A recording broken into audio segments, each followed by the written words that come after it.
కేసీఆర్ గారి కూతురు కవితను బీఆర్ఎస్ పార్టీ నుంచి సస్పెండ్ చేశారు.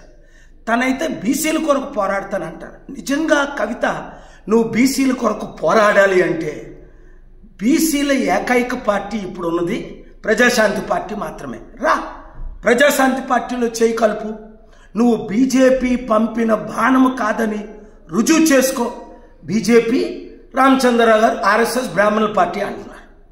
కాంగ్రెస్ 12 ముఖ్యమంత్రులు చేసిన రెడ్ల పార్టీ అని తెలుసు.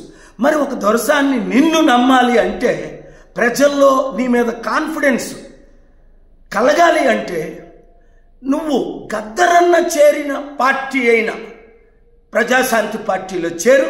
రా, జూబ్లీ హిల్స్లో పోరాడదాం, రుజువు చేసుకుందాం, అందరి మనసుల్ని వించేద్దాం.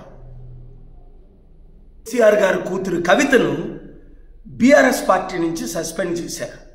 తనైతే బీసీల కొరకు పోరాడతానంటారు. నిజంగా కవిత, నువ్వు బీసీల కొరకు పోరాడాలి అంటే బీసీల ఏకైక పార్టీ ఇప్పుడు ఉన్నది ప్రజాశాంతి పార్టీ మాత్రమే. రా, ప్రజాశాంతి పార్టీలో చేయి కలుపు. నువ్వు బీజేపీ పంపిన బాణము కాదని రుజువు చేసుకో. బీజేపీ రామచంద్రరావు గారు ఆర్ఎస్ఎస్ బ్రాహ్మణుల పార్టీ అంటున్నారు. కాంగ్రెస్ 12 ముఖ్యమంత్రులు చేసిన రెడ్ల పార్టీ అని తెలుసు.